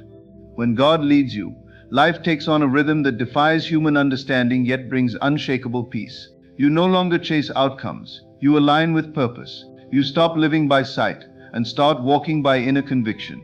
Challenges become teachers. Delays become preparation. And every person, place, and event becomes a part of your divine unfolding. In this state, you are not lost. You are led. You are not broken. You are being built. You are not forgotten. You are being positioned. As divine guidance takes over, your heart softens, your steps become intentional, and your soul finds rest in the unseen hand that has been guiding you all along. You realize that everything you need is already within you, and everything meant for you is making its way toward you in perfect time. You are not here to conform to the world. You are here to transform it. Not by might, not by numbers, but by consciousness. The one who is truly chosen will always feel the tension between the inner call and the outer crowd. You are not misunderstood because you are wrong. You are misunderstood because you have awakened. Many ask, why do I feel so distant from others? Why do I walk a path that seems so empty of companions? But I tell you, that sense of isolation is not a punishment. It is preparation. For the chosen one does not gather strength from noise, but from stillness. You were not meant to follow the multitude. You were meant to realize that the multitude begins within you. There is a sacred solitude that comes before the birth of any great manifestation. You do not withdraw from people because you are antisocial. You withdraw because you are being attuned. You are learning to move from assumption, not approval. You are learning to trust your inner knowing more than the chatter of the world. And when the time is ripe, the vision planted in the solitude of your heart shall speak, and it shall not lie. This message is for the soul who feels like a stranger among many. It is for the spirit who cannot drown out the whisper of the unseen. You are not meant to blend in. You are meant to remember who you are, and from that remembrance reshape reality itself. There is a kind of solitude that the world does not understand, a holy separation that is not chosen by the ego, but appointed by the spirit. The chosen ones do not walk away from people because they are prideful or arrogant. They are called into a space where the noise of the world no longer serves their becoming. Divine isolation is not punishment. It is the womb of transformation. It is in this quiet distance that a new awareness begins to rise, one that is not fed by external validation but nourished by internal revelation. The chosen soul is extracted from the crowd not because they are unworthy of company, but because their assignment cannot be fulfilled in the presence of too many voices. There is something sacred about being set apart. Many try to avoid it. They fill their lives with movement, conversations, and noise, hoping to escape the quiet that demands reflection. But the chosen one begins to feel uncomfortable in rooms where superficiality is celebrated. Their spirit no longer finds satisfaction in shallow exchanges. Their presence begins to feel heavy for others, not because they are trying to be intimidating, but because their vibration exposes what is hidden. It's not always rejection, it is resistance. People sense the difference, and that difference, even when unspoken, creates a barrier. The chosen one doesn't need to say a word. Their energy speaks before their mouth opens. And for those who are not ready, that silence feels like thunder. This isolation is not accidental. It is by design. The divine does not raise up a voice for generations in the middle of a crowd. The greatest movements begin in caves, in deserts, in lonely places. There is a stripping away that takes place in seclusion, a refining of motives, a realignment of vision, a breaking of attachments that once defined the self. The chosen one is led away so that they may be taught how to see differently, think differently, move differently. And this re-education cannot be done in public. It must happen in the stillness of the soul, far from the gaze of applause or the echo of opinion, because what is born in private carries the power to shift entire realities in public. Often the chosen one will wrestle with the weight of this isolation. It does not always feel like a blessing. There are days when the silence feels like abandonment, when the solitude feels like exile. But in those moments, something deeper is being forged. A reliance not on people but on presence. They begin to realize that they are never truly alone, that there is a nearness of the divine that only reveals itself when all other nearness disappears. This is the sacred exchange, the comfort of the crowd for the companionship of the Creator. And once this is experienced, even the idea of going back feels foreign. The chosen one begins to crave depth, not distraction. They learn to value alignment over attention, purpose over popularity. In this divine isolation, the chosen one becomes intimately acquainted with their own soul. They begin to listen not to what others say about them, but to what truth says through them. Their identity is no longer rooted in how they are perceived, but in who they are becoming. They begin to speak from a place that does not seek agreement. They walk into spaces no longer looking to be understood. The approval of the masses loses its grip. The gaze turns inward, and there in the hidden place vision begins to rise. Ideas once blurry become clear. Directions once uncertain begin to solidify. And what once felt like exile now feels like elevation. This journey is not for the faint-hearted.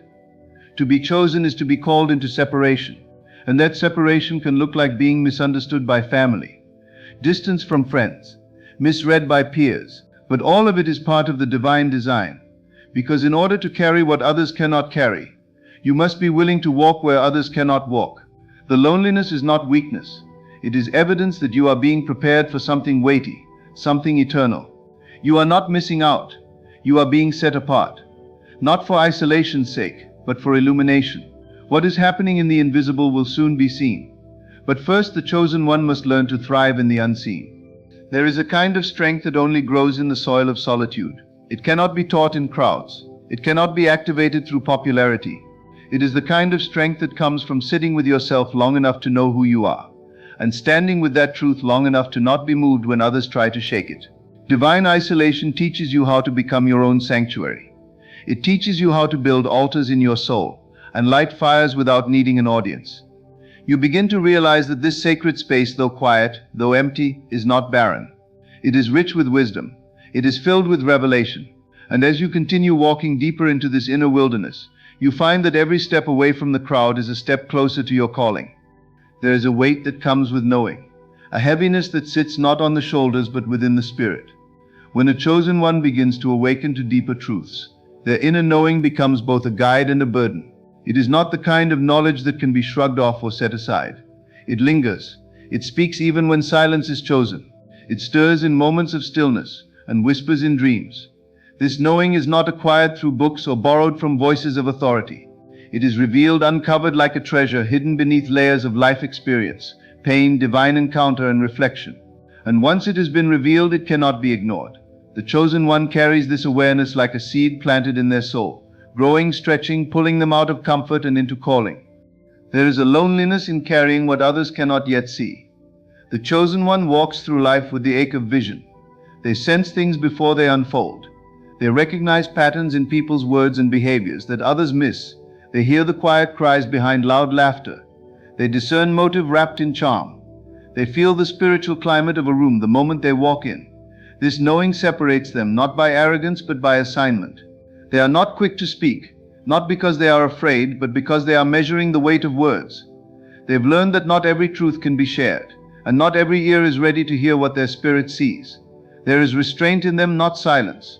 There is patience, not hesitation, and that patience is born from the understanding that timing is as important as truth. Carrying inner knowing also means being misunderstood. When a chosen one senses danger ahead and warns those around them, they are often dismissed as paranoid or negative. When they challenge popular opinions or confront comfortable lies, they are labeled difficult, judgmental, or too intense.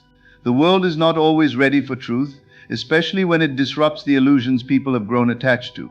And yet the chosen one cannot help but feel the pull to stand for what they see, even when it costs them acceptance.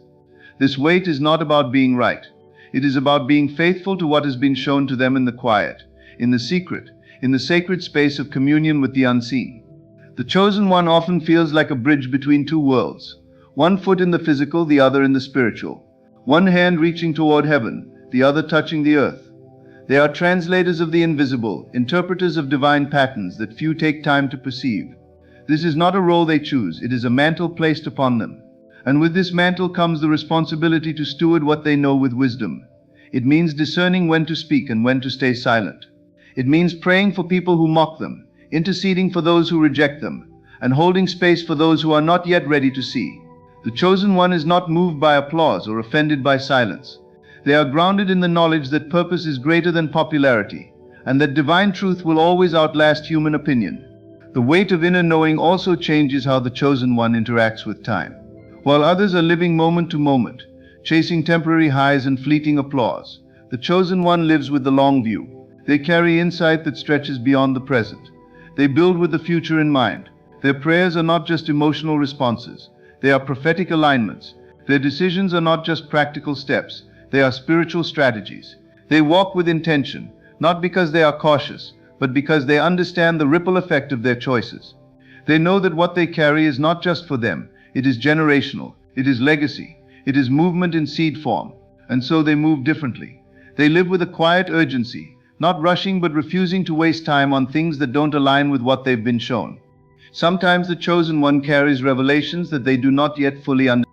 This inner knowing is both a gift and a test. It sets the chosen one apart not for superiority but for sensitivity. It makes them feel deeply, see clearly, hear spiritually. It makes them uncomfortable with compromise and allergic to pretense.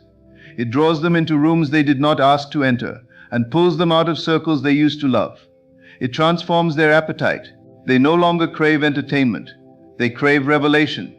They no longer seek comfort. They seek alignment.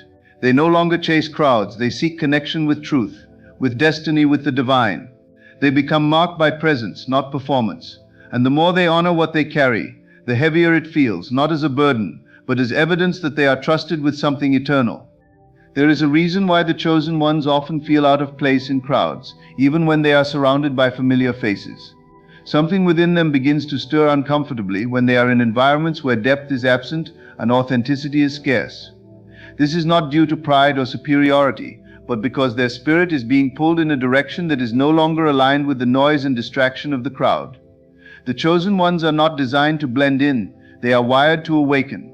An awakening cannot happen in places where the soul is numbed by constant stimulation, shallow validation, and superficial connections. As their awareness deepens, their spirit begins to resist the energies that once felt like home. They become increasingly sensitive to the emotional and spiritual climate around them, detecting insincerity, falsehood, or confusion where others only see normality.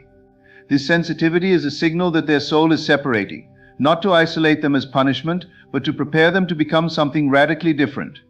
There is a shedding that happens when the chosen one begins to walk away from the crowd. The voices that once affirmed them no longer have the same weight. The environments that once comforted them now feel constricting. The activities that once brought pleasure now seem meaningless. Something sacred is happening beneath the surface, an unraveling of attachments that no longer serve their divine purpose. The soul begins to crave something more, a higher resonance, a deeper truth, a stronger connection with the eternal. And in this craving, the chosen one starts to pull away, not to be alone for the sake of solitude, but because they are being called into a deeper level of alignment that the crowd cannot accommodate. The multitude thrives on sameness, but the chosen one is marked by difference. The crowd fears silence, but the chosen one is being taught to dwell in it. The crowd seeks affirmation from others, but the chosen one is being trained to live from inner conviction. The chosen one's separation is not just physical, it is spiritual. They may still be in rooms with others, but their soul begins to detach from the need to be understood or accepted. They no longer feel the urge to explain their choices or defend their evolution. They are no longer interested in arguments or debates designed to protect old paradigms. Their vision has shifted. They are no longer just seeing with natural eyes, they are perceiving with spiritual insight. And because of this, the crowd starts to feel foreign. Not because the people are evil, but because the chosen one's frequency has changed. The vibration of the crowd can no longer hold the weight of what is forming inside of them. The more they obey the divine prompting within, the more they are led into solitude. And in that solitude, clarity begins to emerge. Not the clarity that comes from others' opinions, but the clarity that is born in communion with divine presence. There is a profound discomfort that can accompany this separation. The chosen one may mourn relationships that once felt like destiny. They may grieve the loss of routines that once gave structure to their identity.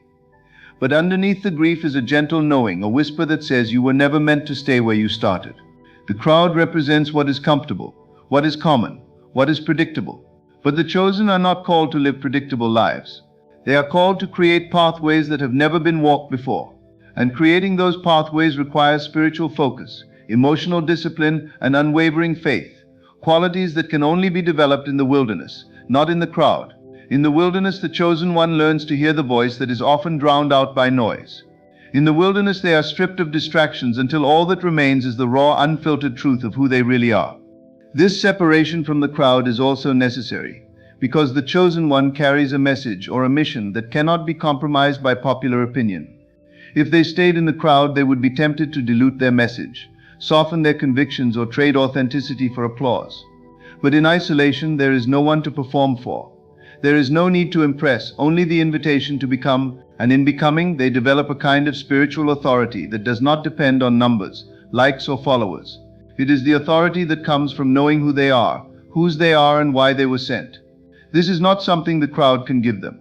It is something that must be revealed in the quiet, carved out through seasons of separation and refinement. When the chosen one finally accepts this separation as sacred, they stop looking back with longing and start moving forward with intention. They begin to see that what felt like rejection was actually protection. What felt like loneliness was actually an invitation to intimacy with the divine. The further they walk from the crowd, the closer they come to clarity. The more they let go of needing to be understood, the more they are filled with understanding. And slowly their vision becomes sharper, their voice becomes stronger, and their purpose becomes undeniable. They no longer need the crowd to validate their path, because their steps are being ordered by something greater than opinion. They have been set apart not to judge the crowd, but to shine in a way that eventually draws others to the truth. But that light can only be ignited in the absence of distraction, in the sacred silence of divine separation. There is a kind of transformation that does not announce itself with noise, but instead unfolds quietly in the still spaces of the soul. The chosen ones are not shaped in the presence of crowds, nor in the chaos of applause. They are shaped in silence. Silent transformation is the process by which the spirit is refined, not by external events alone, but by deep internal shifts that often go unseen by others. While the world expects visible signs of progress and public affirmations of success, the chosen one undergoes a much deeper journey. They are being changed from the inside out. Their thought patterns are being renewed. Their desires are being purified. Their responses are being restructured. And all of this happens beneath the surface, in the solitude where only divine eyes are watching. This is where true power is born, not in performance but in presence. The chosen ones are often hidden during their most transformative seasons. It may seem like they are standing still, like nothing is moving forward, like they are being forgotten. But in that hiddenness, a divine construction is taking place. While others are building platforms, they are building character. While others are chasing attention, they are developing spiritual weight. They are learning how to stand alone, how to remain grounded without external support, how to walk through the fire without burning out. This process is not glamorous. It does not earn applause, but it prepares them for the responsibility of influence that will later be placed on their shoulders. The strength required to carry destiny must be forged in silence, because noise creates distraction, but silence fosters depth. The deeper the foundation, the higher the building can rise, and the chosen one is being built for height. Silent transformation also teaches the chosen one how to detach from false identities. In the crowd, it's easy to wear masks. It's easy to perform, to become who others need you to be, to speak in ways that earn approval. But in the silence, there is nowhere to hide. The masks begin to fall off. The ego begins to weaken. The layers of pride, fear, insecurity, and people-pleasing begin to crumble. And what is left is the raw, unedited self, the one the divine has known all along. It is in this place of inner honesty that the real work begins. Healing takes place. Forgiveness becomes real. The chosen one begins to confront wounds they had buried, beliefs they had accepted, and lies they had lived by. And slowly they begin to rewrite the narrative of their life, not based on trauma or past failure, but based on truth and divine alignment. This is not a momentary shift. It is a deep reprogramming of the soul. The world often looks for outward signs of transformation. New jobs, new titles, new relationships. But silent transformation is not about what changes around you. It's about what changes within you. It's about the bitterness that turns into peace, the fear that gives way to boldness, the confusion that is replaced by clarity. It's about how the chosen one begins to respond differently to the same situations. Where there was once anger, there is now patience. Where there was once desperation, there is now surrender. These shifts are not always visible to others, but they are undeniable to the one experiencing them. And over time, these quiet changes begin to build a new reality. The chosen one starts to attract different people, different opportunities, different spiritual assignments, not because they tried to change the outside, but because they allowed the inside to be renewed. This kind of transformation also comes with a cost. It requires the chosen one to let go of familiar comfort zones, to walk away from relationships that no longer reflect their truth, to say no to opportunities that don't align with their purpose. It requires courage to trust what is unseen, and patience to endure what is uncomfortable. There are moments when the process feels endless, when the silence feels suffocating, when the path feels unclear. But even in those moments, the chosen one is being refined. They are learning how to be still and know. They are learning that growth does not need to be loud to be real. They are discovering that the most powerful changes are often the ones no one else sees until the fruit begins to manifest. This silent transformation also becomes the soil for divine wisdom. In the absence of external voices, the chosen one learns to listen to the inner voice, the whisper of intuition, the nudge of divine guidance, the quiet pull toward destiny. They are no longer reactive to circumstances because they are being trained to live from within. This is how discernment sharpens. This is how the chosen one learns to distinguish between what is urgent and what is important, what is noise and what is truth, what is emotional and what is eternal. These are the lessons that cannot be taught in crowds, because crowds often echo each other. But silence forces the soul to listen deeply. It removes distractions and reveals what has always been present but buried under layers of mental clutter and emotional debris. As the chosen one continues to walk through this process, they begin to realize that they are not the same person they once were. Without anyone noticing, they have become more grounded, more whole, more attuned to their divine assignment. Their energy shifts, their presence becomes more potent, and though they may not always be able to articulate what has happened, others begin to feel the difference. It is not what they say, it's how they show up. It is not the volume of their voice, it's the weight of their spirit. And all of this is the fruit of a transformation that was born in silence, shaped by solitude, and sustained by surrender. There is an intensity to the spiritual energy carried by the chosen ones that does not always fit into ordinary spaces. They walk with a frequency that often disrupts the environments they enter, not because they seek attention, but because their very presence carries something uncommon. This energy is not aggressive, but it is deeply potent. It's the result of divine encounters, of being refined through pain, tested through seasons of isolation, and molded by revelation. The chosen one does not carry mere charisma. They carry a divine charge, a vibration that can shift the atmosphere, unsettle the dormant, and irritate the spirits that dwell in comfort and deception. This is why they often find themselves misunderstood, avoided, or even resisted by those who cannot discern what they carry. Their energy is not neutral. It has impact. It causes movement. It forces reactions. The spiritual weight they carry is not always seen with natural eyes. To some they may seem quiet, unassuming, or even odd, but beneath the surface, their soul emits an undeniable force. Their very silence speaks. Their presence disrupts demonic operations. Their prayers change the trajectory of situations. Their discernment reveals what others prefer to hide. People may not know why they feel uneasy in their presence, but something within them begins to stir. Sometimes it's conviction. Sometimes it's discomfort. Sometimes it's a longing for truth that has long been buried. The chosen one does not have to declare who they are. Their spirit announces it long before they speak. This kind of energy cannot be contained or manipulated. It flows from a well that was dug in suffering, in surrender, in sacred communion. Because of this intense spiritual presence, the chosen one often finds that others either draw close with admiration or pull away with unexplained discomfort. Relationships can feel strained without clear reason.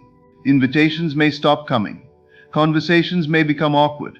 This is not because the chosen one has done something wrong, but because what they carry exposes what others try to hide. They become mirrors, revealing spiritual clutter and unhealed wounds. Their light shines in dark corners, not with judgment but with purity, and that light can be unsettling to those who are not ready to confront their own shadows.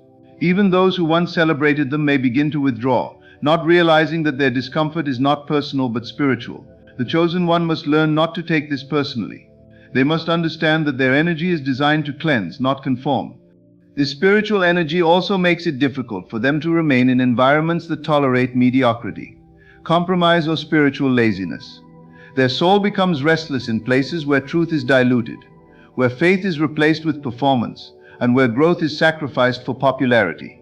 They feel drained in conversations that revolve around gossip, surface-level ambitions, or constant complaining. Their spirit rejects dishonesty, manipulation, and hidden motives. This is not because they are perfect, but because they have been purified. They have walked through the fire of divine correction and emerged with a hunger for authenticity. Anything less than that begins to feel toxic. Their energy no longer matches what once entertained them, what once felt comfortable, what once passed for normal. They are no longer who they used to be, and their spirit refuses to pretend. The energy of the chosen one also carries a protective force. It repels what is not aligned with their purpose. Friendships that are not meant for the next season fall away. Opportunities that would compromise their integrity disappear. Paths that lead to destruction become blocked. Doors close not as rejection but as redirection. This protection is not always pleasant, but it is precise. The chosen one begins to realize that their spiritual vibration is not just drawing what is meant for them. It is also deterring what is dangerous. Their spirit sends a signal to the unseen realm, a declaration that says this one is marked. And because they are marked, they are monitored. They are watched. They are covered. The divine does not allow them to linger in places that would dull their light, delay their calling, or damage their soul. This energy also carries authority. The chosen one may not always realize it, but when they speak, things shift. When they pray, things break. When they worship, atmospheres change. They do not always feel powerful, but power flows through them. It is not a power of domination. It is a power of alignment. When they speak what heaven is saying, their words carry weight. When they move in obedience, their steps cause ripple effects. When they lay hands, healing begins. This authority was not earned through titles, positions, or platforms. It was birthed through obedience in the wilderness, trust in the silence, and faith in the unseen. The world may overlook them, but the spirit realm knows them. Heaven responds to them. Hell fears them, not because of who they are in the flesh, but because of what they carry in their spirit. They must be careful, though, not to misuse this energy. They must remain humble, teachable, and aligned. The same energy that heals can harm if it is filtered through bitterness or pride. The chosen one is constantly being refined, not to diminish their light, but to ensure it remains pure. They must steward their energy with wisdom, understanding that not every room deserves their presence, not every battle requires their involvement, not every conversation needs their voice. They are not called to be everywhere, because their energy is sacred. It is meant to be poured where it will produce fruit, not where it will be drained or wasted. They are walking vessels of divine power, and every step they take is a step charged with purpose. There is a sacred timing on the life of the chosen one that does not follow the world's clock. While others may seem to rise quickly, gaining recognition, influence, or material success with little resistance, the chosen one often feels as though their progress is delayed, their visibility hidden, and their path unusually difficult. But this delay is not punishment, it is preparation. The chosen one's timeline is not governed by convenience, but by divine precision. Their growth must be rooted before their elevation can be trusted. Their character must be forged before their calling can be released in fullness. Every delay is a layer of preparation. Every pause is protection from premature exposure.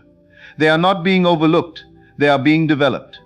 Their time will come, but it will come when their foundation is strong enough to hold the weight of what is destined for them. There are seasons when the chosen one is ready in their desire, but not yet ready in their discipline. Their heart may burn with passion to serve, to lead, to influence, but there are still patterns, emotions, and thoughts that must be refined. Divine timing is not just about what happens, but about when it happens. A good thing at the wrong time can become a burden instead of a blessing. The chosen one is not allowed to step ahead just because they feel ready. They must be aligned with heaven's rhythm. This rhythm is not rushed. It is deliberate, patient, and wise. It takes into account not just what the chosen one wants, but what they must become in order to carry it. They are not just being prepared for a platform. They are being prepared for impact. And that kind of preparation takes time. While others are celebrated publicly for their visible achievements, the chosen one is often celebrated silently in the spirit for battles no one sees. They are being trained in private victories, conquering internal fears, releasing deep disappointments, mastering emotional stability. These unseen wins are laying the foundation for future authority. The delay teaches them how to stand without applause, how to believe without evidence, how to wait without complaining. These qualities are not praised by the world, but they are required for destiny. Every season of waiting sharpens their vision, deepens their faith, and strengthens their discernment. Delay becomes a teacher, and through its slow unfolding, the chosen one learns how to walk by trust and not by sight. There are divine doors that cannot be forced open. The chosen one may try to create opportunities, to push into spaces they feel called to, only to find themselves blocked or ignored. These shut doors are not rejections. They are divine roadblocks meant to protect timing. Just because a door is good doesn't mean it's right. The chosen one must learn that divine timing includes divine placement. The right place at the wrong time can lead to compromise.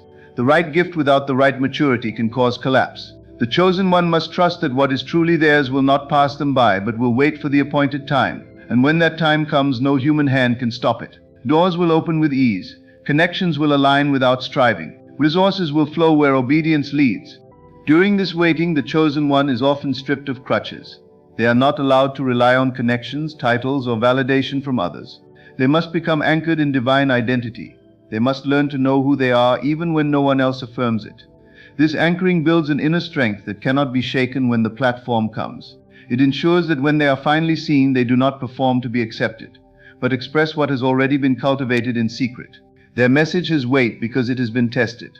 Their voice carries authority because it has been forged in silence. This kind of strength cannot be manufactured. It must be formed in seasons of delay where no one is watching and yet everything is changing. The chosen one often watches others advance and wonders why their journey feels slower. But their walk is not one of comparison, it is one of covenant. Their process is longer because their roots are deeper. They are not called to temporary influence, but to lasting legacy. And lasting legacy requires a long preparation. While others are sprinting toward temporary gain, the chosen one is being shaped for eternal purpose. This purpose cannot be rushed. It cannot be microwaved. It must be marinated in time, matured through obedience, and purified by surrender. Delay is not denial. It is divine strategy. Every slow step is building endurance. Every hidden moment is refining purity. Every waiting season is preparing the chosen one to sustain what is coming. The silence in delay is where the chosen one becomes intimate with the divine. Without constant movement, they are forced to be still. Without immediate results, they are invited to listen. Without recognition, they are drawn into dependence. In this stillness, revelation flows. Vision becomes clearer.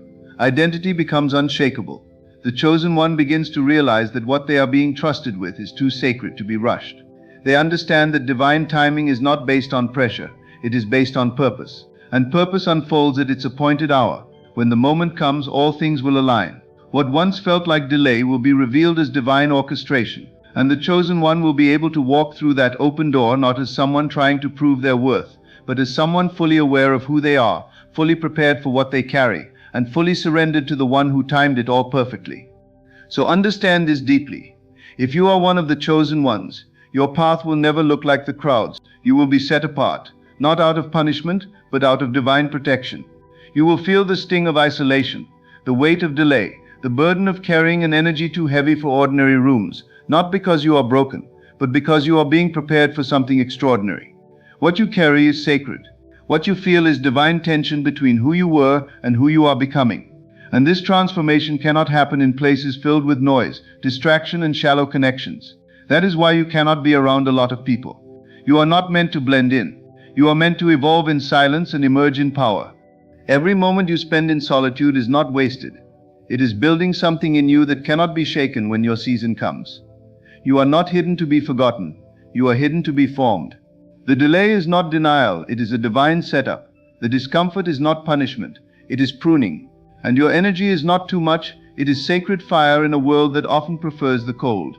So honor the silence, respect the delay, trust the transformation, and walk boldly in your set apartness. Because when the time is right, heaven will make sure the world sees exactly who you were always meant to be.